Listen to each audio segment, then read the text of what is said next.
I booked a window seat on the right side. As a plane took off for my new life, I just left my job. I could see my old office from the windows. 8:30 a.m. I would have been getting to work that day. And I said, you know, see you later. I'm on to my new life. This is one of the best escape stories you ever hear. From the 12th floor of Oracle's office to becoming the co-founder of Rite of Passage with David Perel. I found this writer. I really liked reading his stuff. His name was David. So I emailed him. I really like your stuff. We have similar authors in common that we enjoy reading. And we got dinner. I had a great conversation, several hours. After about 6 weeks of working with David, out then driving to work, and he calls me again. And I'm like, we just talked, what's going on? Will, we've liked working with you. We want to bring you on full time. We even switched to Mandarin. 逃离嚼着玩物播客。我今天的嘉宾是 Will. Do you have a Chinese name? Yeah, 马小伟。马小伟. When did you start learning Chinese? 2012. Why? A language that he fell in love after a lightning bolt moment when he visited Shanghai. And I go to buy a little souvenir, like a fan, from this woman at a shop. I asked, 你家有几口人? How many people in your family? She told me, and I told her. Walked out of that store, and I felt like I said, like a bolt of lightning. I just used Chinese. And she was like 70 years old, and I was like 19, and we had this moment of connection. And why the experience of learning Chinese has reshaped his worldview. It's been a real joy to get to know Chinese people on a personal level. If you're open enough to learn another culture, to learn about them, they will be always open I think so. to connect with you. Even if there are these tensions that can't change overnight, or maybe can never change, but there's at least that human connection. And talk about why chasing your uncommon inner fire is the key to designing your second act. What is the thing that sparks that inner feeling, that uncommon inner fire within? Hi everyone, welcome back to Escape 9 to 5. My guest today is Will Mannon, co-founder of Rite of Passage and now Act 2. Will left Oracle after he realized he couldn't find meaning in a $40 billion company at the time, but found purpose and passion running programs for hundreds of students of Rite of Passage and realizing he changed his life forever. This episode will show you why reinvention is possible, and sometimes all it takes is that brave first message and a door that's slightly open. I knew again that was my window of opportunity. That door had been cracked open, and I didn't want to let it close again. Let's dive in. 逃离嚼着玩物播客。对，我今天的嘉宾是 Will. Do you have a Chinese name? Yeah, 马小伟。马小伟同学. Yeah. I usually open my podcast with two truths and a lie. Okay. So you're gonna tell me 3 statements about yourself. Yeah. About your escape 9 to 5 journey, and then I guess which one is the lie. Okay, 3 statements about the journey itself. Okay. I used to make cold calls for a living. Okay. I quit my job and fled to Mexico. Okay. Or I accidentally spoke Chinese on a Zoom call with a non-Chinese speaking customer. You speak Chinese on a Zoom call. Yeah, accidentally. I think your Chinese is very good, so the last one is true. I would say you didn't fly to Mexico? I did. You did? I did, yeah. So you were not doing a cold call for a living? I was. I never accidentally spoke Chinese on a Zoom call. Never? No, not by accident. A couple times I would break it out. I was studying Chinese and really excited about it, so maybe twice I had a customer who I could tell was Chinese, and towards the end of the call I would drop a little bit, but I never did it by accident. I think that'd be awkward. Oh, I asked because I'm learning French. Okay. So sometimes I would there's actually several times I said it. It's not by accident. It just feels like it's automatically respond in French. Yeah, yeah. I wasn't planning to drop French, and then I just like can't help it. I was like, okay. Yeah, and then people were just losing their mind. Yeah, yeah. I luckily never did that on a call, but I would try to speak in whenever I could. Yeah. But yeah, I mean, I did make cold calls. Again, with this day and age with AI, I don't even know if cold calls are as much of a thing. Maybe there's a lot of the sales outreach process is automated, but that was my first job out of college, working for Oracle. And, awesome. Yeah, that's what we're gonna dive in, because we always ask our guests, what was your pivotal moment? Like, how long you were in Oracle? Yeah, I worked there for 4 years. You didn't enjoy it because it's just cold calls? It's a mix. What was your typical day? Yeah, you were business development reps to start. Eventually I became a sales rep, but for a business development rep, you're just trying to get meetings for your sales reps. So I create pipeline opportunities. And so they trained us on how to do cold calls and how to, get on a conversation with a potential customer and make them interested in what you were doing through questions. Would send a lot of emails and LinkedIn DMs, and then and then host these meetings, these discovery calls. And so I liked the role for the people. I met great people and allowed me to move to California. I lived in San Francisco and LA, so I had a lot of fun. But in terms of cold calling day to day, you kind of feel like you're banging your head against the wall, you know, because a lot of people don't answer the phone, and it's not, you almost feel like a robot, right? Yeah. There were some things I learned about how to run a meeting and how to be a professional, but yeah, generally speaking, it wasn't a job I was full of passion for. Yeah, I've never done cold call. I started my career on the sales and trading floor in banking. Yeah. It's a different type of cold. It's just like maybe 100 times faster than Yeah. So we didn't need to do cold call, but I think it's a helpful skill, no? Would you say? Yeah, I think when you could get somebody live, I kind of enjoyed the game of asking questions to get them interested. And if you set a meeting off a cold call, it felt really good. The annoying thing was they wanted, you know, at times to do up to 50 calls a day. I'd have a checklist with 50 numbers and, you know, 1 through 50 and check off one by one all my calls. But so many of them just went to voicemail, people wouldn't answer, and you just feel like a robot. That's not a good use of your time. Okay, and, so around that time, after 50 phone calls every day, after 4 years, did you do that for 4 years? Yeah, it wasn't Kind of. 50 calls every day for 4 years. It was sort of, the cold calling volume came in waves. But I did that type of role for about a year and a half, then I was promoted up to a sales rep, which a bit of that's still a little bit more interesting, actually doing deals. But that's what I did for 4 years, yeah. In California? In California, yeah. Oracle, was it the campus in Bay? The headquarters was in the Bay Area. They recently moved to Austin, and then they opened a new office in Santa Monica, so that brought me down to LA. And beautiful place to live. Again, great people. Yeah. But it's just like this, I guess. Yeah, it really is a lot like Victoria. It's beautiful by the sea, incredible place to live, yeah. Nice. And then did you have a moment that you were like, I'm done with this? Or what happened? I did, Lydia, I did. Tell me the best story, the technique that you learned in the past several days. Yeah. Well, I would have these days of doing these calls and having calls with customers who often wouldn't be interested in talking to you. Oracle often was the bad guy on the block that they were stuck with, and so they weren't necessarily thrilled to talk to you, these customers. Yeah. And I'd feel like banging my head against the wall sometimes with these cold calls. And one day, I went into the bathroom of the 4th floor of the Water Garden office building in Santa Monica, where I worked. It was the end of a long day, and I felt this feeling in my bones. I looked myself dead in the mirror. I said, "You were made for more than this." Oh. I had that feeling deep inside me. I was made for more than what I was doing in that moment.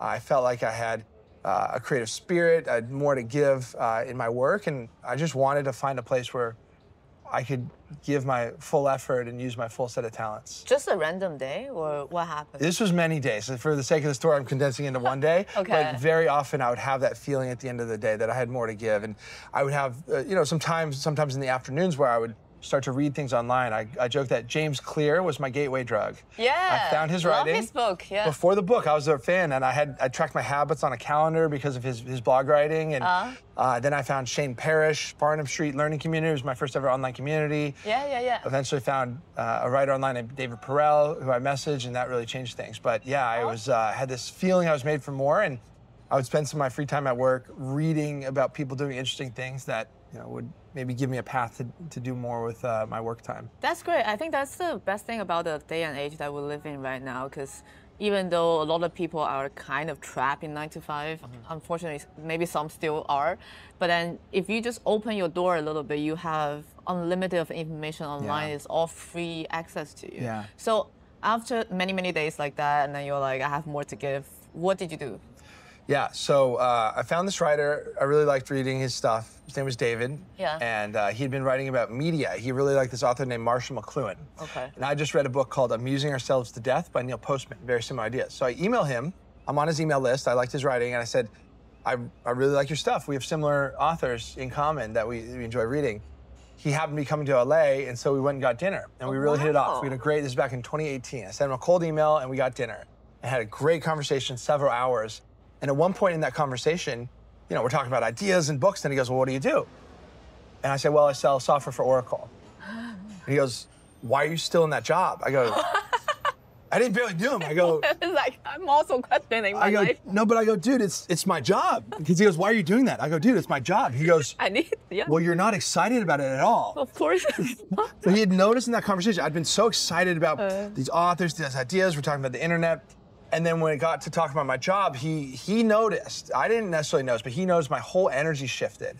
And that was a real sign for me that, again, made for more. I was looking for the next thing. And that was about 3.5 years in at that point. Yeah. Yeah. Oh, wow. And did he just say that, dude, just quit your job, let's do something? Not quite, but he did tell me he wanted to run. At the time, he said, I want to help 12 people write online, so I can write an online writing fellowship. I said, I want to be a part of that. Yeah. And then 2 weeks later, I don't know what happened in those 2 weeks, he tweeted, I want to teach 1,000 people to write online. So his ambitions really raised. And yeah, I joined the first 2 cohorts of Rite of Passage as a student. And I was the LA meetup leader. I'd organize meetups in LA. It was like this 5-week online writing program. So I started as a student. And then I thought the program could be so much better. So I send David an email and I say, man, I love Rite of Passage, but I have all these ideas to make it better. And I sent this laundry list of ideas. And yeah, we ended up on a call and I started working for him part-time, and then the story goes from there, but yeah. And then you become a co-founder. I became a co-founder, yeah. So how long did it take? Within about a year or so, I was designated co-founder. Basically, I realized this was an opportunity to get out of the 9-to-5, right? To potentially work with David, because I really admired David and his writing. At the time, he was partnering with Tiago Forte, building Second Brain. Yeah. I was a fan of both their writing. I didn't know them, you know? And so when I had this opportunity, David basically said, I love your ideas for the program. I need somebody to help me implement them. Yeah. So I said, okay, I can help you. So I started working for $750 a week, but I probably put 20 or 30 hours a weekend.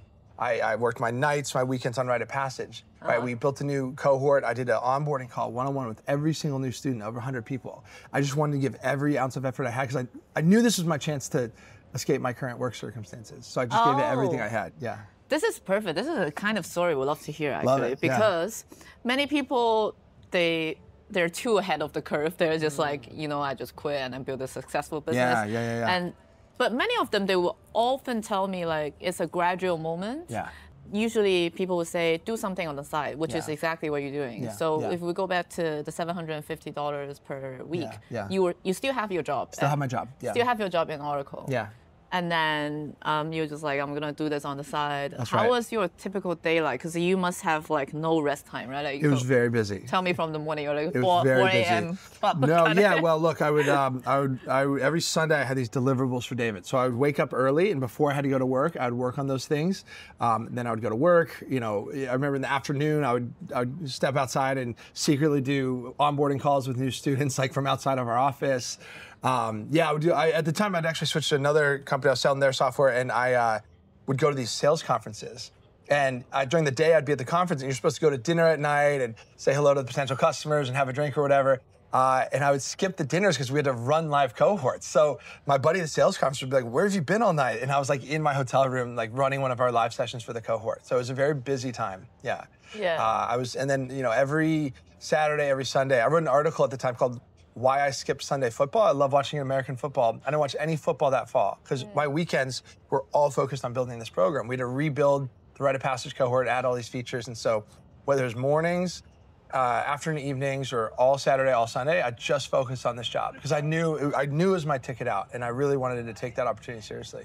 That's the singular focus many people don't really have. I have friends who come to me, they were like, I really want to do something on the side. And I was like, yeah, do something on the side. They were like, yeah, but you know, after work, I'm kind of tired. I was like, what time is after work? It's like 6 p.m. Yeah, you got hours. I was like, yeah. What are you doing after 6 p.m.? He's like, and you know, and I have a wife, I have a kid, I go back home, and then I'm tired. The wife and the kid makes it harder. I was single at the time. Well, I had a girlfriend, but I didn't have wife or kids certainly. So. But did you ever feel regret that you didn't catch those Sunday football? No.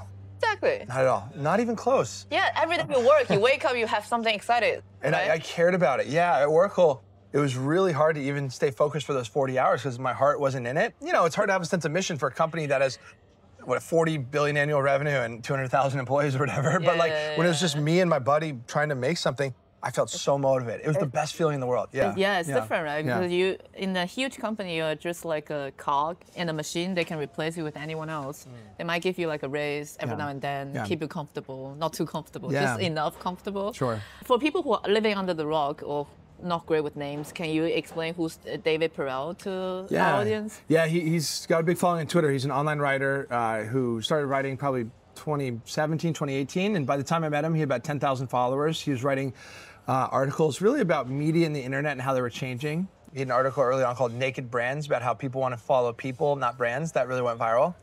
And so I found his writing. And yeah, again, I just resonated with it. And he had launched this program, Rite of Passage, where I was, again, a student and then ended up working on it and ended up becoming a co-founder. Yeah. That's awesome. Yeah, it was great.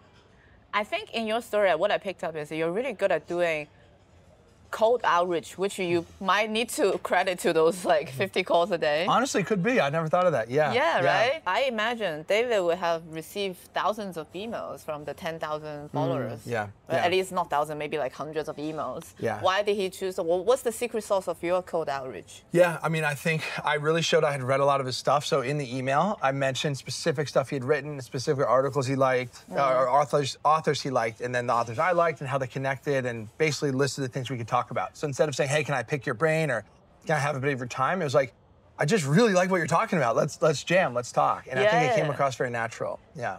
Is it long, or is it, because some people, they have this formula. It has to fit in 60-second reading window, less than a page. Yeah. Mine was slightly on the long side, maybe 90 seconds, but 90 seconds of reading. But it's funny because we then took a screenshot of that and we would teach cold outreach to our Rite of Passage students. And we'd always start the lesson with, hey, cold outreach can change your life. Exhibit A was me cold outreaching to David. So that was kind of a cool one. Yeah. What is the formula you taught, if you can share?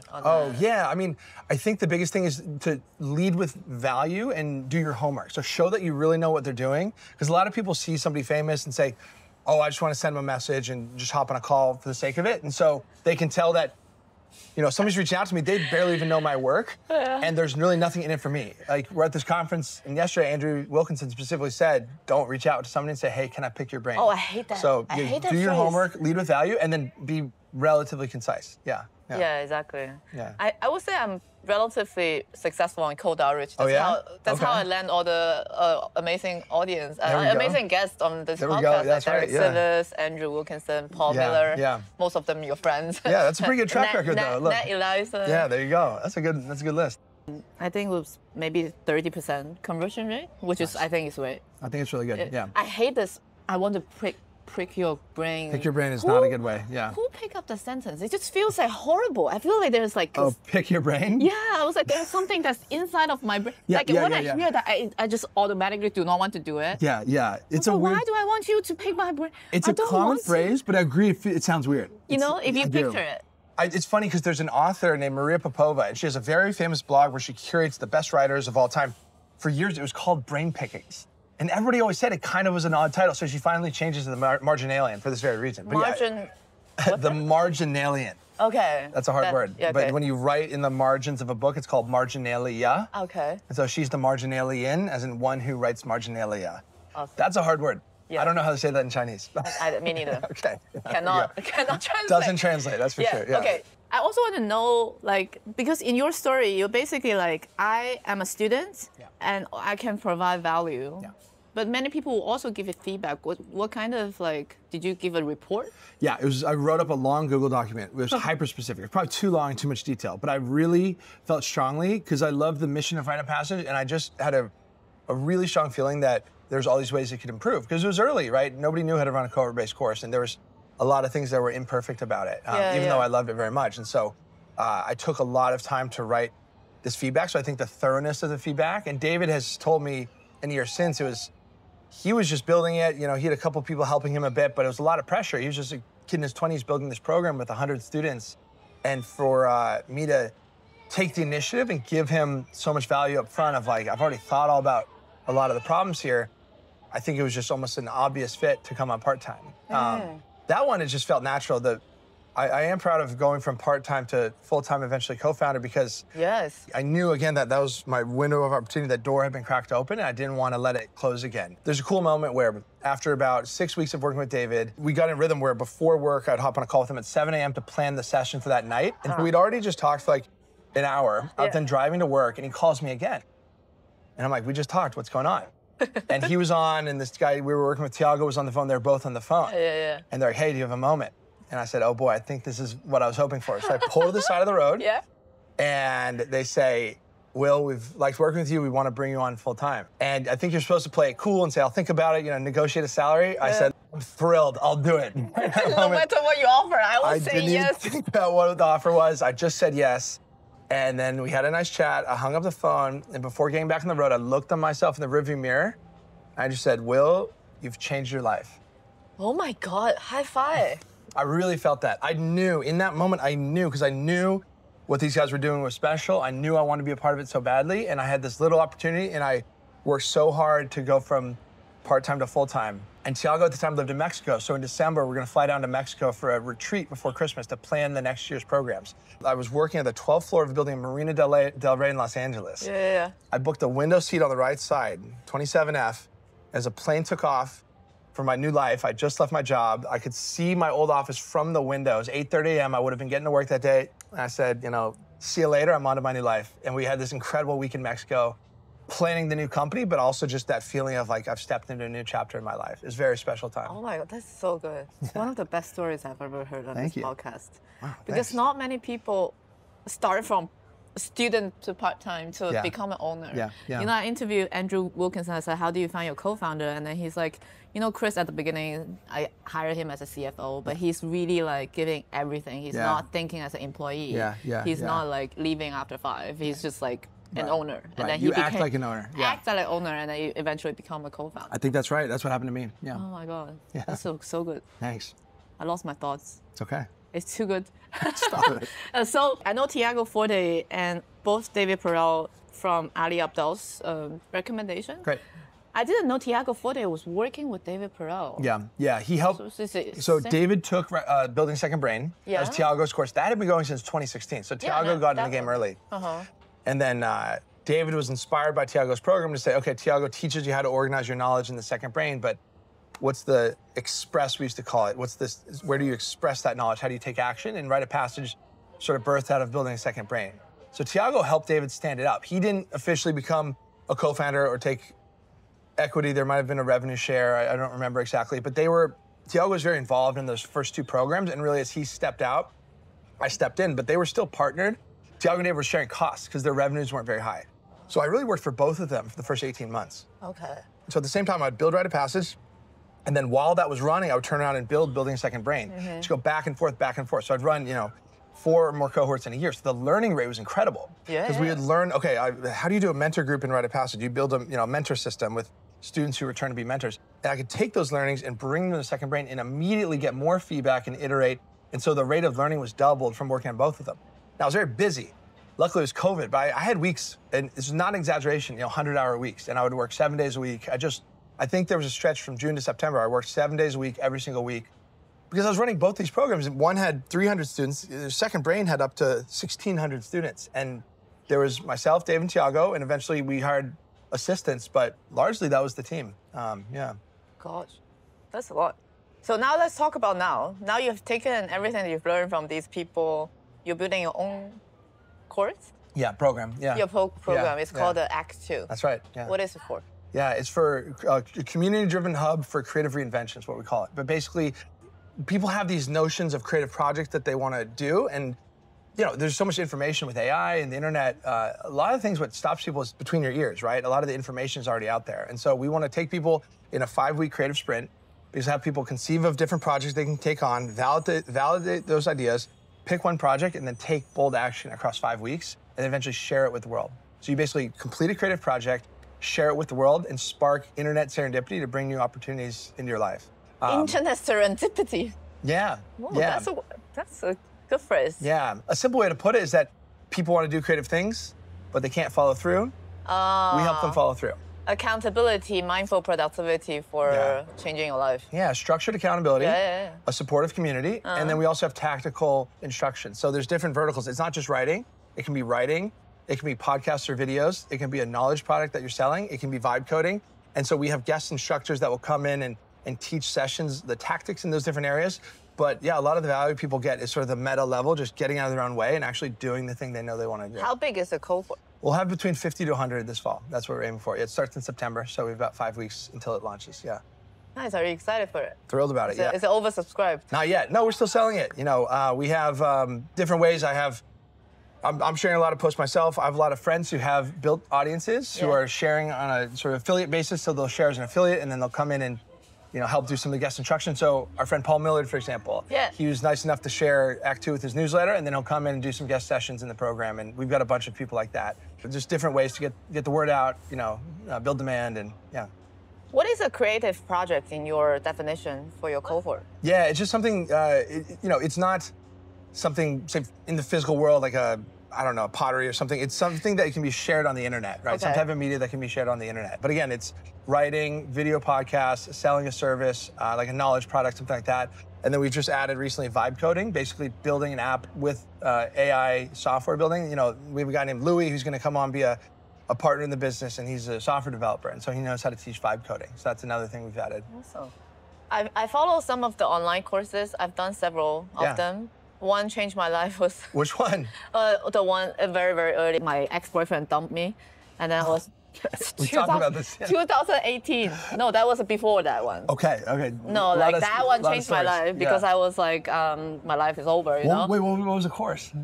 The course is called how... No. The course is called how you get... So I got into this course by this book, online ebook called How You Get Back With Your Ex by Matthew Hussey. Okay, I don't know. So he's Matthew. Because you have never been broken your heart, so then it's fine. So once you're heartbroken, you will see that in your YouTube YouTube feed. He's a love coach and a kind of a life coach. And then after that book, you'll be like lead gen, right? So the next pipeline is a course. It's a virtual retreat kind of course. That one is 3 days. Then they have all of those, like how you can reimagine your life. I learned a lot of things from the breakup, oddly, because, for example, if nobody wants to be with you, you actually can make your life more interesting. So that other people are attracted by you and reach out to people, talk to people. It's actually quite similar to entrepreneurship in a way. Like don't be afraid to like talk to people. It's fine. Put yourself out there. Put yourself out there, and that's the first online course. And then I joined the Ali's part-time YouTuber Academy. No, that's right. We talked about this.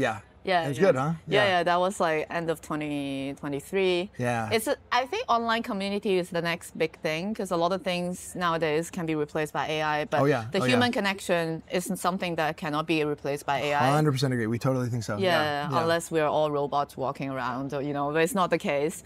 The thing I have a question is, it's kind of hard to follow through what you learn from a course because you only have the thing we don't have is time, right? So if I spend 10 hours on a course, and then I also need to run my business, and I also need to sleep, at least like 5-6 hours, and then how do you make sure that people are following through their mission? And we've moved away from the word course, right? We say online program or a ecosystem for taking action. That's what we're really building because I think a course implies knowledge transfer.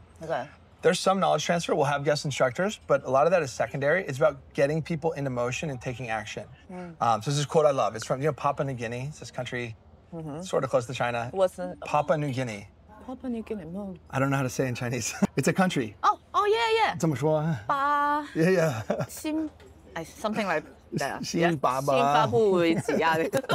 So that country, they have an ancient tribe. I forget the name of the tribe, but they have a quote. They say knowledge is but a rumor until it is expressed in the muscle. Does it make sense? Yeah, until it's like auto reaction. Until you've actually done something with your knowledge, it's not really knowledge. You have to express your knowledge in the muscle, as in through putting it to use, putting it into action. And so our program is all about taking action, right? Like we have something called, we're gonna call it Momentum Mondays, where everybody gets together on Zoom for 90 minutes on Monday, reflects on the progress they made on the project the past week, sets intentions for the new week, and then you can actually do live exercises on Zoom to get people starting on whatever piece of action they need to take that next week, right? So we have mentor groups every week where people get together and talk about the psychological blocks that are stopping them. Those are based on project categories. So if you're having trouble getting your first podcast episode published, what's stopping you? Like what mental hurdles are stopping you? And maybe somebody in the group or your mentor can help you unlock that. So the whole thing we say Act 2 is anchored in action. But it's not like you spend 10 hours learning all the knowledge and then have to put it into practice. The whole thing is built around putting things into practice. And I think that's what we've gotten good at from building Rite of Passage is how do you create virtual spaces that get people moving, whether that's helping overcome the psychological blocks, giving people mechanisms for feedback, giving people one-on-one support. But that's like our whole intention is to get you moving within those 5 weeks. Yeah. One of the things I've been thinking of, like I'm a very creative person. I think sometimes I take on too much of projects. One of the things I've been thinking also, I'm building a community in the climate space. I'm bringing great. people in I the didn't know financing world Yeah. to carbon removal. So I built a carbon removal breakfast club. Each time it's 20 to 25 people. Cool. And one of my friends, he's like, why don't you just run a real life program Yeah. so you can teach all of these climate tech founders what is financing, what kind of stuff that they can do. Interesting. I don't know where to start. Really? Yeah, I kind of know, but it's, like there's so many things that you need to do. Yeah. And for all of those courses, right, I have tried webinar and stuff like that. Yeah. And it's just... One way we think about this, okay, so I will be the first to admit, building these online programs, no one component of it is rocket science, but there's just a lot of components. Exactly. There's a lot of details. Yeah. So we used to say certain things, building rite of passage, Dan, my co-founder at Act 2 still says this, we say the details are the difference. And how seriously we take those details, having a craftsman mentality about the program you build, that's what makes rite of passage special. We say great product is subtlety compounded over time. So after every live session I ever ran with David, we would do a 45-minute to an hour debrief after every single session and go through every minute and what could have been better, what could have been tweaked.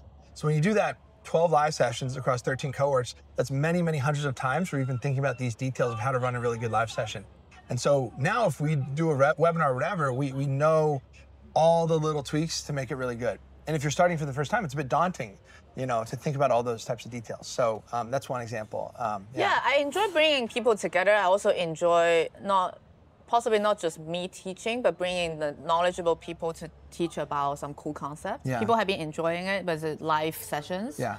But I have trouble really putting together as a program. Like over time. Like a package. Because Yeah. once you have put things into a package, you can multiply the value in people's mind. By a lot, by the way. way By a better, lot. right? Yeah, 100%. I'm just Yeah. still starting to try. What would you say is the best thing, 3 things I can maybe implement and try? Yeah, well, I mean, we have a 7-part playbook. So I think there's 7 components. Yeah, but the number one is the course curriculum itself, just what are you teaching in whatever time frame you're in. The next is the live experience, the live sessions, live components. How do you design those? How do you make them interactive with state changes so people don't get bored? We like to make them visually beautiful, the slides we do and things like that. So the live session is a big part of it. There's the end-to-end student experience. So the moment somebody enrolls to the moment they leave, what are all the different pieces of information they're getting, steps that they're taking, how clear is that, just how smooth is the student experience. There's the community architecture. So I don't know if do you use a platform right now? Luma. Got it. Oh, because you're just doing one-off events. But you know Circle, you've used Circle. Yeah. We use Circle for our community platform. There's other tools out there as well, but just how do you architect that community so that asynchronously people are still interacting and learning from each other? Yeah, it creates a really good environment for bottom-up learning. We were their first customer, so we go way back, and I know we were chatting with Sid. And the back end, there's the back-end architecture, so all the automations that make the whole thing run. I joke that I built Rite of Passage with duct tape, and then my current co-founder, Dan, was one of our team members who came in and made the backend systems much more sophisticated. So they run like a finely tuned Swiss watch. Yeah. There's a data architecture measuring student performance, engagement, different things. And something we built called a feedback flywheel, which is how do you continuously gather feedback and then have a meta process for incorporating that feedback the next time you run your program. So that's a quick laundry list, but there's these different pieces we've identified of how you build one of these programs. You don't have to start with each piece being super sophisticated, but at least gives you a map of the different components to think about when you build something like this. What is the smallest team size that you need to run a program? So you need somebody who teach, somebody who do the back end. 2. I would say 2. I mean, you can run a program with 1 person, but it's a prohibitive amount of work. David and I had a really nice balance when it was just the 2 of us. We didn't even have an assistant yet, but David was the primary teacher. I was what we call a co-pilot on Zoom. So what we did is that David was doing the teaching, the concepts, and then anything logistical is what I would share. And so that way the teacher is focused on the big picture stuff, and then the team members focused on just making sure the program's run smoothly, and you split those 2 out. Yeah, just the amount of workload. I think having at least 1 other person to be a sounding board, to put your heads together when you're thinking about designing all the systems I just talked about. I think 2 is the minimum to run an effective program and not sort of drive yourself crazy. I think it's a lot for 1 person to take on. Yeah. Now, you can go from there eventually with Rite of Passage. Just on the flagship program, we had 4 people full-time at the end. And then we would have all sorts of part-time mentors and editors, this whole ecosystem of part-time instructors. So, but we could serve, the final cohort Rite of Passage ran had over 700 students. Yeah. And there's 4 full-time people delivering that program. We did have 50 part-time people. But if you think about a university, you'll have a university with, 2,000 students and 300 staff members or something. And you think about that ratio versus we were 4 serving 700. Yeah. You're super leveraged online. And with AI, we built that all before AI. You can be even more leveraged. So, hey, maybe with AI, you can do it with 1 person. I would still recommend Build too. 100 million agents. Yeah, there you go. You could take that on. You'd be the pioneer in that space, Lydia. But I would recommend at least 2. Yeah. But you are really highly leveraged, even without AI, and with AI even more so. So it's amazing what a small group can do for a really big size online program. So then the 4 people is you, then 2 other people they're just doing. Yeah, we brought in 2 other people. Their names were Matt and Charlotte. Matt did management of this part-time team we built, got so big that eventually he would sort of be almost managing the mentors and the editors, making sure they had a great experience. Charlotte was helping on customer service, and basically she just made sure the entire student experience ran really smoothly. And roughly speaking, that was the team for some of the later cohorts. There's some changes in there, but largely it was those 4 roles, yeah. David was 5, but at that time, David had really stepped out of any of the day-to-day running of the program. We built around the program. He would come in and teach. Yeah, in my ideal world, I want to teach 2 parts of the people. So Yeah. then they will be able to, I want to teach the climate tech founders to Yeah. learn about finance so they will be able to raise money. Yeah. I want to teach the people in finance or outside of climate what is climate tech. So then they will be able to invest in the right opportunity. Got it. So you have 2 personas. Like the 2 personas, and ideally the majority of the amount of money is not coming from the course, but from the matchmaking and This is interesting. the financing I did for them. Yeah. That should be coming. It's good business. You're right. It is, but I'm leverage just point. by myself. So yesterday, someone was like, "So what are you gonna do? What's your next thing?" I was Yeah. like, "If you want to hire someone, what are you gonna do?" I was like, "A chief of staff that do everything else." Yeah, look, I mean, get some support. Don't do all that by yourself. But I think there's a really interesting model there. Yeah. I Maybe think it's next year interesting. I will tell you more. No, truly. I mean, I'd like you using the word matching. That's a really important word to us because we like to think the internet is this incredible matching tool, right? So if you put your writing or your creative project into the world, it'll match you with people, ideas, and opportunities that are a good fit for you. And to me, that's how you escape the 9 to 5 is by putting value out in the world, and then it's like a magnet, like a force field, and then seeing what comes back. So that's true with the internet in general, but it's very hard for people to get started for the psychological reasons we talked about. So Rite of Passage in Act 2, they're like these walled gardens on the broader internet where it's a smaller environment. It's less risky. If you put something out, you're not going to have what we call the crickets of indifference. Like, people will respond to you. And so it's really a matching engine of, say, 150, 300 people get together in this walled garden, and people are just bumping into each other and matching with really interesting people who, in Rite of Passage's case, became co-writers of articles, became co-founders of great organizations, became lifelong friends. That's not an exaggeration. There's women who met 5 women met in cohort 7 in 2021. I talked to one of them last week. They meet every other Sunday and do in-person retreat. They are lifelong friends, and they met in Rite of Passage. That's amazing. There's a thing called the airplane test where people would fly in an airplane to go to meetups and meet people they met in a 5-week writing program, which I don't think is that common, but it speaks to the quality of people we had and then the way we were able to design a container where people could match and meet the right people who could help them become the best version of themselves. Now, for you, what's interesting is that the matching is especially valuable for you because for us, the matching was it was sort of a really nice bonus of the program. You get the single player value and you could match it. But for you, the matching is really fundamental. So if you bring together those 2 groups of people, like the climate tech people and the people with money, and you can create an environment, maybe you have like 2 parallel programs that run for like a couple weeks, and then the 3rd week they merge together, and there's all sorts of connections. And like, we get like brainstorm how to do this, but like there's really interesting ways to do this. Yeah, that's a good idea. Like your matching is like a really nice bonus for us. That could be like your core business model. And I swear a walled garden community on the internet is the best way to match people at scale. And so we should talk beyond this podcast. This could be cool. Look, This it could be interesting. This is so interesting. You strike me as someone who's like really into learning. Is that true? How many books do you read a year? Yeah, well, when I was at Oracle and I was feeling sort of understimulated, I was very proud of the amount of reading I did. I would read, probably roughly 25 books a year. I'd have this bookshelf, and each year I would read a full shelf's worth of books. So I loved reading, and I still absolutely love reading. I read relatively less than I did before because I basically, building these companies, have no time. And I learned Chinese and became a stand-up comedian in China. So those are pretty busy We're 1-2 talk punch. about that, yeah. I still read a good amount, but reading I like to think was this like foundation I laid when I wasn't really stimulated at work. But I read so much, I read so many books, and I think those continue to serve me. I'm sure I had conversations at this conference we've been at that at least subconsciously were guided by things I read long ago. Like Cal Newport, build rare and valuable skills. I was thinking about that constantly this week. Like my co-founder and I have these rare and valuable skills. We're building Act 2, but there's other people maybe we can help on the side. Anyway, so my reading has really, I think it altered the trajectory of my life for sure. Yeah, same here. I started reading actually the first time was I read the, what's the name? Sapiens.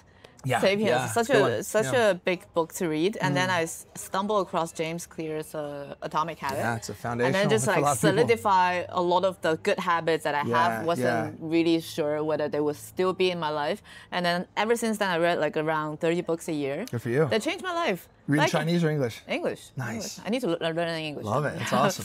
Yeah, and then it just changed my inner monologue. You know, sometimes you question yourself, then there's a voice pop out somewhere else, like from like Derek Sivers or you know Andrew Wilkinson's voice in your head. Oh, definitely. It's like go do it. Whatever scares you, go do it. I think reading gives you new planes of reality Yeah. within in your mind within which to receive the world. So you Yeah. have these new lenses to see the world, and you'll notice things you would have missed if you hadn't read those books. So it's really valuable. And yeah. I think there's a stats like the average CEO read around 20 to 30 books a year. I think that's I probably think right. that's probably right. Yeah. And then there's after several years of reading 20 to 30 books a year, I also have those moments. I was like, what I'm doing with my life. Yeah. But I didn't have the guts. I also do not have something on the side to like, Yeah. I quit. Yeah, right? yeah. But then I constantly question my life. I was like, Yeah. what I'm doing with my life, you know? I don't think that's right. Right. When did you start learning Chinese? 2012. Why? I was in a Spanish class in college. And? I thought Spanish was a little boring. For me personally, a lot of people love Spanish, but Easy for telephone, you. teléfono, there's so many words were similar. And I had some friends in a Chinese class, and they were talking about it all the time. So I said, what the heck, I'll give it a try. So my second year of college, I took a Chinese class. I was terrible at it. I was the worst student, but I had a chance to go to China that next summer. Oh. And that's where a lot of it kind of took off for me. Yeah. Was it in Beijing? Shanghai. Shanghai. Shanghai. Which one? 华东师范大学. 华东师范大学 is 知道吗？ it's a good university. Yeah. What's the English name? East China Normal. East China Normal University. yeah. They create great teachers. Yeah. All those 师范大学 for teachers. I know, but they also had a language program. So Yeah. it was through my university, UVA, in America, and they had a program there. Yeah. Oh, great. So you were in Shanghai 2014? 2013. 2013. 2013 for 2 months. Yeah. For 2 months. That's where it all and began. That changed your life. It did. It truly did. That's not an exaggeration. It was my first day there. My teacher got me a bowl of rice, and I put a bunch of soy sauce on it. Yeah. I took a bite, and I realized it was vinegar. Uh-huh. And I didn't want to eat it. And I couldn't even order another bowl of rice. My Chinese was so bad. I couldn't even say,我要再来一碗。再来一碗. Yeah. 再来一碗. Or yeah, 一碗米饭. I couldn't even say that. Another bowl for. Couldn't even say that. Okay. Fast forward 2 weeks, I did class every day, and I go to buy a little souvenir, like a fan from this woman at a shop. And I just said, how are you? Where are you from? She told me. She asked where I was from. I asked, 你家有几口人? How many people in your family? She told me, and I told her, and that was it. It's 2 minutes. Yeah. And I walked out of that store, and I felt like I said, like a bolt of lightning. I was like, I just used Chinese. It floored me. I never got over that feeling. Best experience ever. It was the coolest thing. And she was like 70 years old, and I was like 19, and we had this moment of connection. Yeah. And all this pain of like trying to learn Chinese and hating it, it just clicked for me, and I fell in love with it in that moment. And I say that lightning strike lit an uncommon fire within me that's never gone out. I love learning Chinese. Yeah, that makes sense. Yeah. And why Oracle, the sales job, wouldn't stimulate you.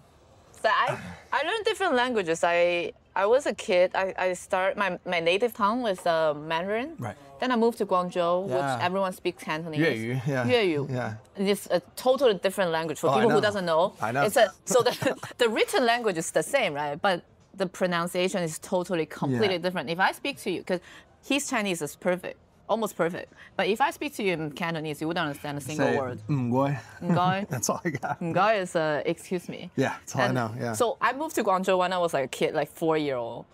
Nobody understand me. I don't understand them. Yeah, I was like that's the hard. loneliest kid. That's so tough. I was just Yeah, like loneliest jeez. kid in the kindergarten. Yeah, no kidding. And I was just like looking outside every day. I feel like I have ADHD or whatever on the spectrum. I don't know what's going on.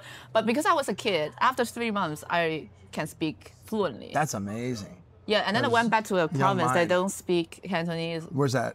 Jiangxi. Yeah. And then I went back to Guangzhou again. Everyone think that I don't know how to speak Cantonese, Yeah. but I actually still remember some. That's But I good, just need that's to good. practice. Yeah, My yeah. mom gave me this text. She's like, if you can learn how to speak fluent in Cantonese in a year, we'll give you a box of 7-Up. 7-Up is like 7-Up. sort of like I was like, I'm into sugar water at the time. I was like, okay, I will learn. That was the motivation. That's the That was it. motivation. I Oh my will goodness. remember everything. And then I think learning a new language really opens new door for you. yeah. I just started learning French like 3-4 years ago. You can see that when their eyes lit up, Yeah. when they didn't expect you would speak their language. of course. I was like, It's the I best went feeling. to Paris. I said, bonsoir, comment ça va? Je voudrais une trappe juste pour moi, s'il vous plaît. Sounds good to me. I don't speak French. That sounds Yeah, pretty so good. exactly. Yeah, So the yeah. first sentence I said is perfect pronunciation. Didn't know how to say not a single word.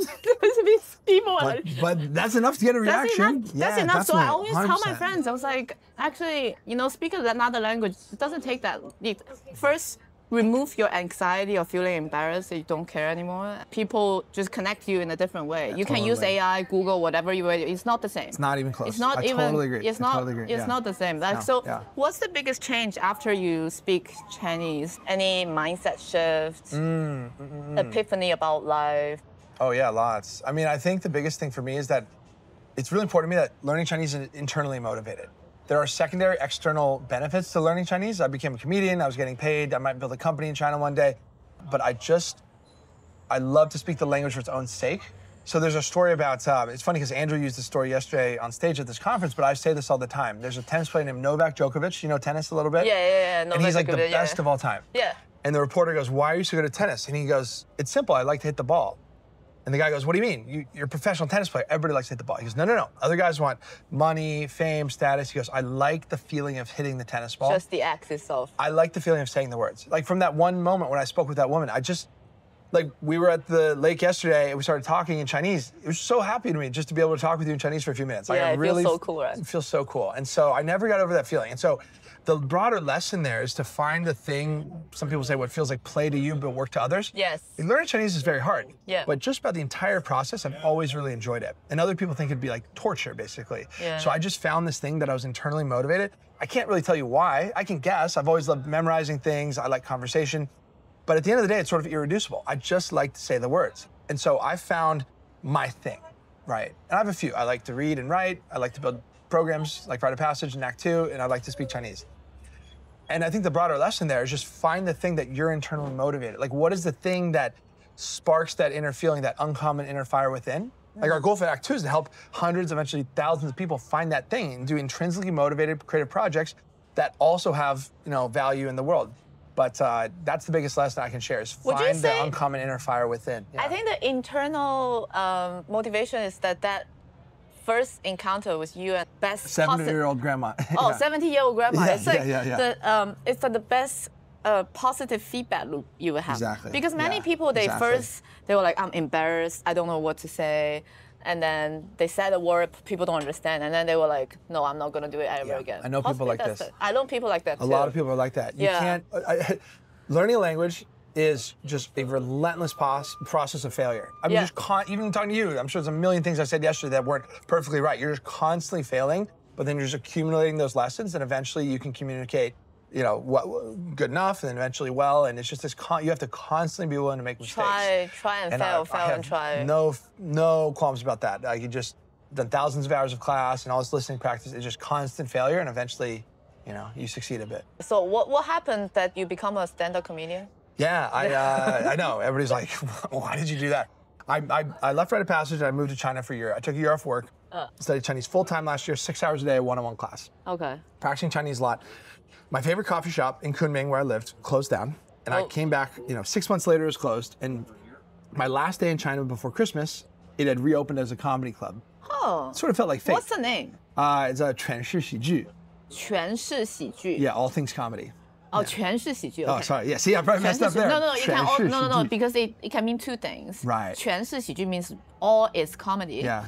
But 全是 can also mean somebody's name. Like 全 is somebody's surname. Yeah. It means the spring. Yeah, comedic. Yeah. So it feels like, for example, Phillips. Yeah. Comedy club. You can do that too. Like yeah. because 全是 the 是 could be the last name. Makes sense. Yeah. 全是喜剧. Okay. So that's the name of the comedy club, and I came back to China after Christmas, and I went up on stage and did an open mic.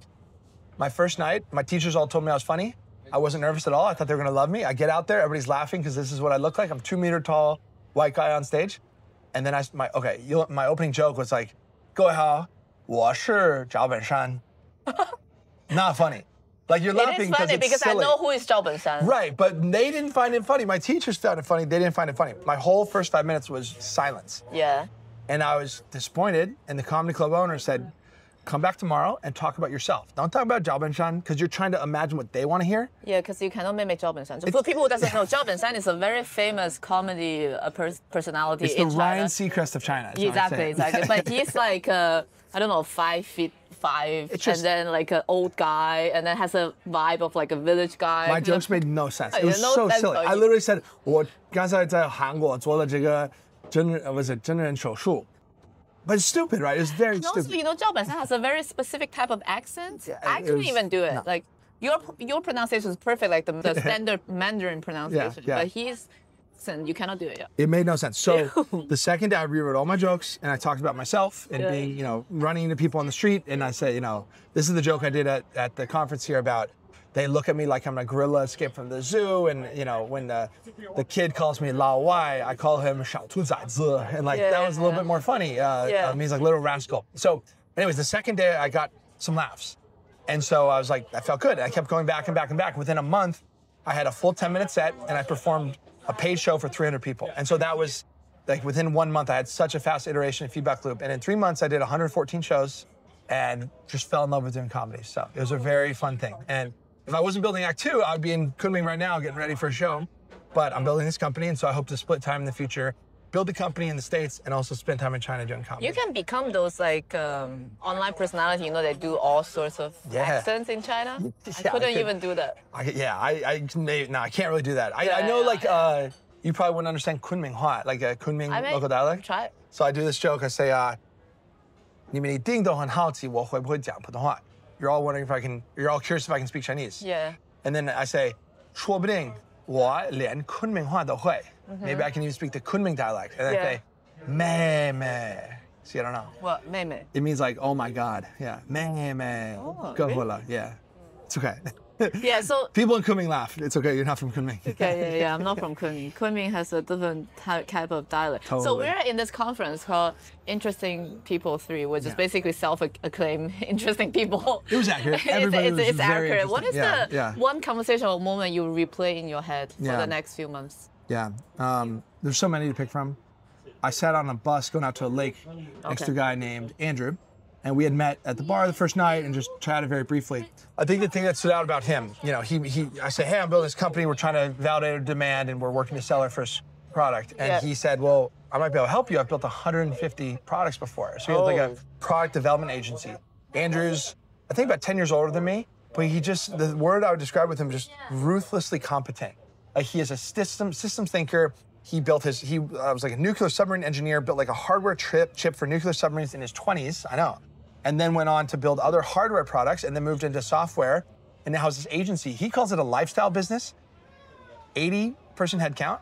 He does very well financially. He shared some of that. Yeah. But he's just such a competent businessman. And to be able to sit next to him, driving out to a lake, we're in our like swim trunks. It's like such a funny paradox where maybe you get on a Zoom call, you talk for like, 20 minutes. We just had this long conversation for 45 minutes, all the lessons he's learned building businesses, just all the success he's had, advice he had for how to build Act 2, very creative ways to use AI. I was very impressed with this guy. And I finally said, how did you get so good at building businesses? Like, where did this knowledge come from? He says, I read books relentlessly for 7 years. And gave me a list of like 20 business books he recommended. And I was really inspired by that. And I just think that, to me, he's a guy who's just sort of figured it out. He always has his new challenges and things like that. But there's so many conversations like that I could tell you about from interesting people. And there's all the specific knowledge I learned. But there's just the subconscious thing about being in rooms with people like that for 3 straight days. I felt myself elevate up. Yes. Feeling like I belong in this room with these people. You know that feeling? Yeah, well, it feels like your brain has been opened up in a way that feels like you have fresh air. I absolutely feel that way. That kind of. Yeah, because you're a product of your environment, and environment in one sense is the physical location you're in. Like we're in this beautiful town of Victoria, Canada, and that's great. But your environment is also the people you surround yourself with. Yeah. And so by coming to this conference, it's an expensive conference. Yeah. And I'd never spent this much money on a conference before. Yeah. But knowing that there was going to be this caliber of people, and then they actually delivered, it was incredible people I just spoke to constantly. And there's I have several meetings next week of like specific business opportunities that came from this Yeah, conference. maybe But it's we'll just- have business opportunities. This might be number 4. I was like, we might have to hop on a call next week. I'm not on the kidding. podcast, have a Here we are. business This might opportunity. be number 4. But the feeling. It's also just like being around great people and then realizing I belong here. And it's that identity leveling up. And I had this when I went from Oracle to working with David. And I became David's co-founder. And then we had a lot of business success. And we eventually hired a big team. And there's just different levels of like identity leveling up. And that process never ends. Charlie Munger calls it your circles of competence. Yeah. You start as a high school or college kid, you can just, at best, take care of yourself. And sometimes that's a struggle. And then you just, have to constantly challenge yourself, constantly leave your comfort zone. Push the boundary of the comfort zone. More and more circle of confidence. And one thing that was very exciting for me at this conference was seeing how multiple circles collided. It's almost like ripples in a pond, and they collide and have this new reaction. So if you think about it, on paper, learning Chinese has nothing to do with my career, nothing to do with business. Yeah. But because I spoke Chinese, I got to go on stage in front of the entire group and do this little goofy stand-up set. Yeah. And then everybody was coming up to me saying, hey, I love your set. So everybody knew me. And even in 5 years, I can meet somebody from this conference and they might remember that I did that. You know what I mean? So it's very gratifying. It's serendipity. You can't predict it. But the fact that I spent all this time chasing my passion, and then it actually was this incredible entry point to meet people. And we started talking because the Chinese thing, right? So it was very gratifying to me to see like these different circles of competence, like very serendipitously like combined. Yeah, I think everyone is awesome. on paper doing different things, but underneath, we're all like kind and curious people. Would you say everyone is open-minded to learn about something new? Yeah, it's what Matthew Dix talked about yesterday about how you do strategic thinking, like behind the surface. What is the real message? What is the real common ground? Yeah, I found it incredibly exciting because I'm a climate person right here. Like everyone is at tech and AI and stuff. But then yesterday I was talking to a guy. He has like 20 business on the farm, and then he's like, I said, I'm talking about biochar. He said, I'm obsessed with biochar. I was like, what? You're just talking about chicken and coffee? These are the things that the surprising serendipitous meetings, and I think that's where the magic happens. I think so. And I also feel like a lot of the times, like me, I was laid off twice. It feels like at school, all the ADHD kids or people on the spectrum really maybe doesn't perform that well, but then you put them in their environment, they become incredible business people. I definitely think so. And then there's actually no such thing as you're not good. It's just you haven't found your people. I completely agree. It's environment, like it's what you're doing and who's around you, right? And so imagine you're like this tropical plant, but you're planted in Norway, you know? No. And the sun half the year isn't even like rising, or the angle of the sun is so low, given the given the shape of the globe. And so you're supposed to have these beautiful leaves that unfurl like tremendously, and then you're like this crippled version that only unfurls a little bit. And then you take that plant, move it from Norway to the tropics, and it just unfurls with these beautiful flowers, right? You just need to be in the right environment where you can flourish. And you're creating those environments intentionally. So let's say, well, you can. I think a lot of people don't, but you can. That's a big unlock, that you can proactively create your environment. Yeah. It's like people are building the prison for themselves. They need to like break that. Just walk. Just they think that there is a wall in front of them, but then on both sides open. Yeah, it's the dizziness of freedom. But it's stressful sometimes to look at that freedom. It can be a bit daunting, and so you have to. There's a trade-off. Like you have to be able to look at. Sometimes people say looking at the abyss or looking at nothingness and realizing there's infinite choice in your life, because those prison walls can actually be very comforting at times. It is, and also it means that you don't need to be responsible for the risk that you're taking. That's right. And most of the people, unfortunately, if you're doing a six-figure salary job, like the people that I always interview on this podcast, sometimes they're like banker, doctor, lawyers, and my friends.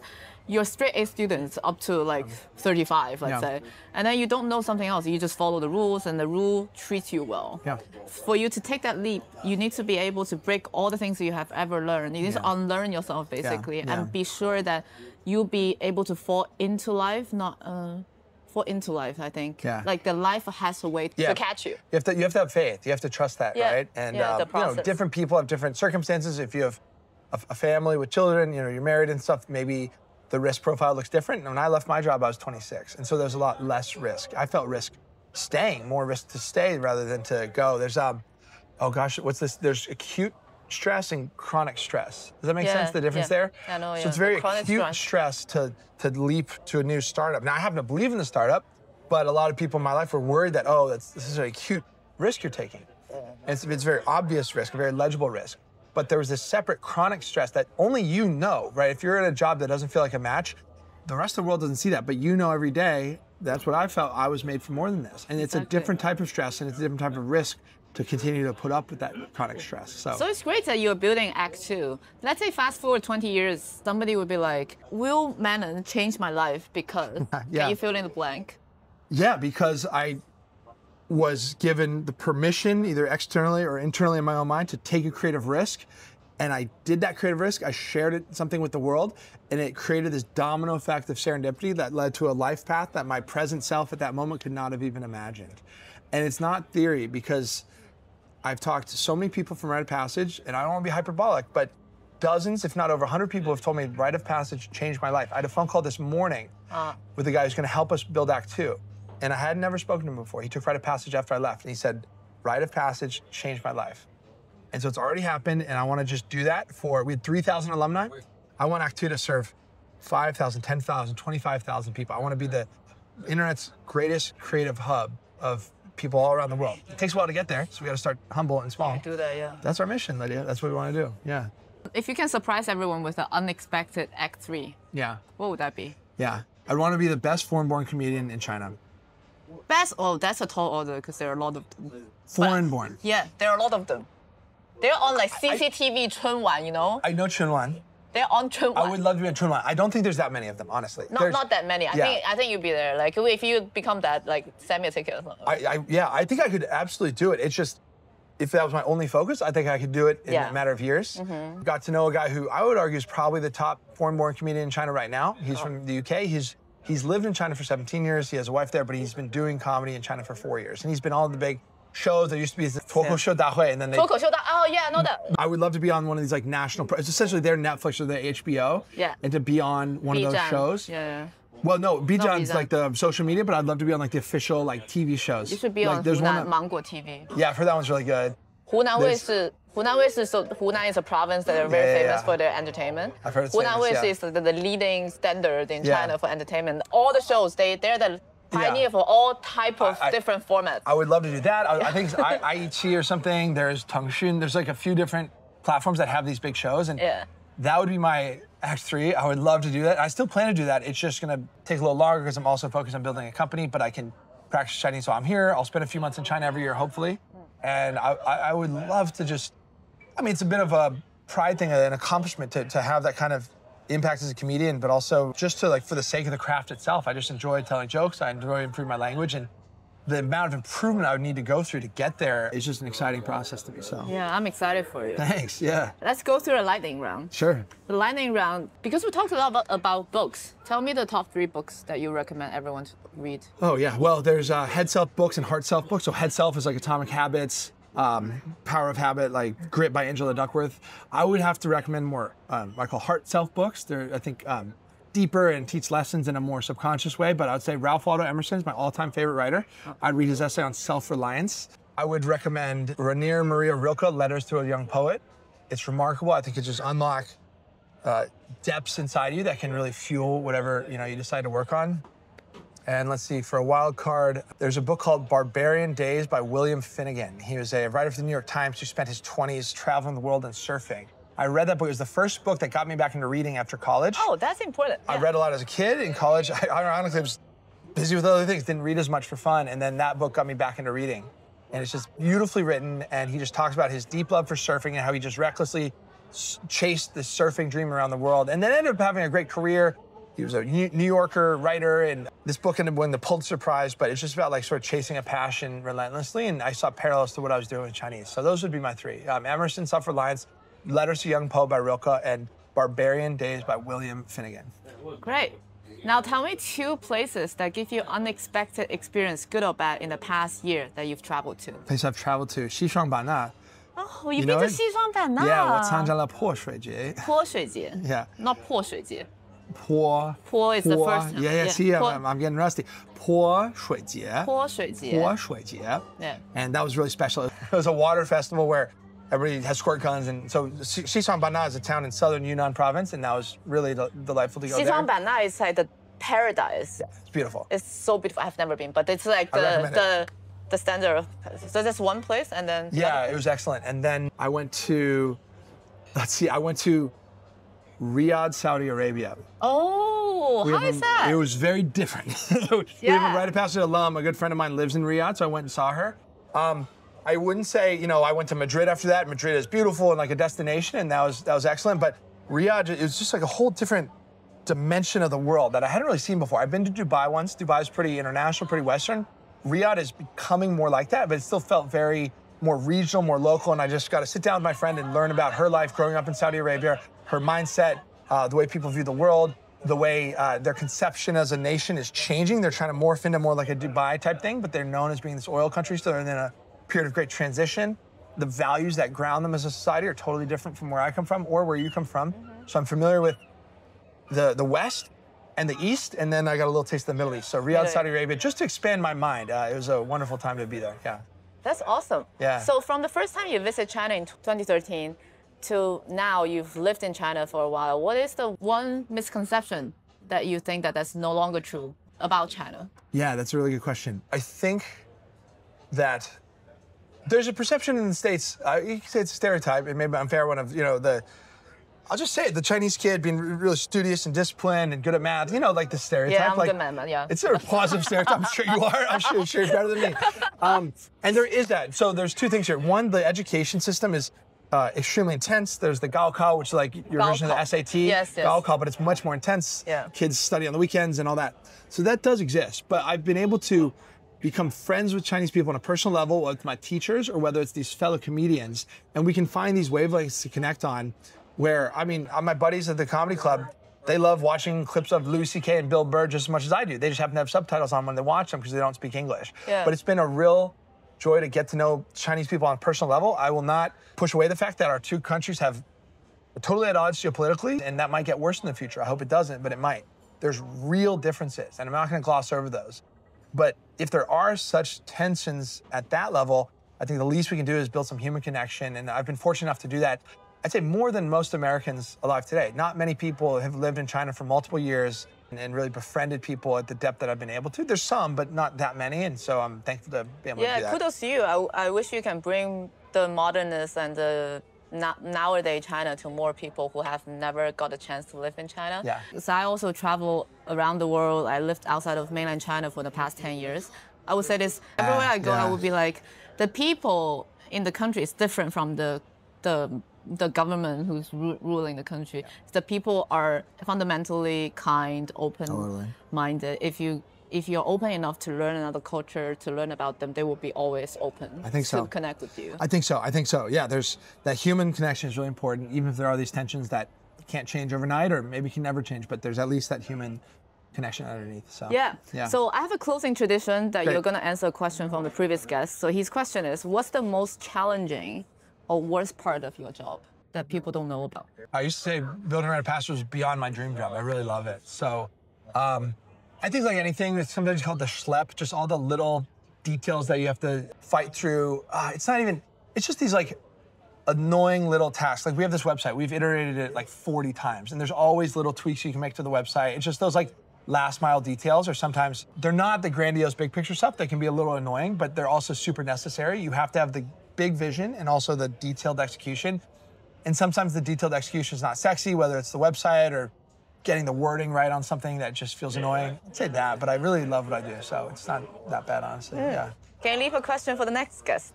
Yeah. What is the activity or pursuit that gives you that uncommon fire within feeling? That just what is an activity that gives you internal motivation that you love to do for its own sake?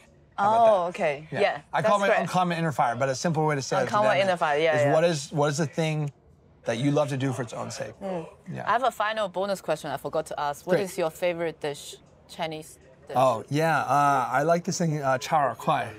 Huh? What's that? It's a Yunnan dish. You don't know it? What was? Describe it in Chinese. I'll translate.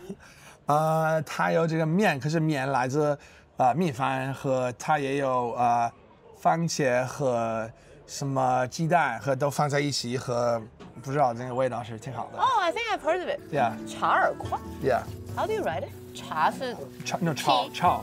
Now I'm curious. It's so cool. Yeah, this one. Oh, power quite. So it's like a stir-fried dish with rice noodles, tomato, eggs, and some other flavors. Yeah, I love sounds it. delicious. It's lunchtime. We need to get some lunch. There we go, Lydia. Thank you so much for coming to the awesome show. being here. Thanks. Yeah. Let's say bye to our audience in Chinese. 好，谢谢各位，今天就到这边，下次见。下次见。下次 See you 见， next 拜拜。 time. So that's another episode of Escape 9 to 5. Escape 9 to 5 is my way to help people visualize and see the stories behind those who have changed their life from a traditional 9 to 5 job to a different portfolio life. If you like this video, you might resonate with this video as well. All the links will be in the show notes and you feel free to check out. If you listen to this on Apple Podcasts or Spotify and if you like it, don't forget to give us a 5-star review. It really helps the podcast to be discovered by other people. And if you like any specific clips or mantras or any takeaway from this video, please share with us in the comments down below. Share with your friends and family. That really helps the podcast. Thanks for being on this amazing journey. Until next time, I hope this episode gives you a little bit of inspiration, nudge you a little bit to do something on your own or just try something out for the first time ever. We're here with you. We have this whole community and all the guests coming. I'll see you next time.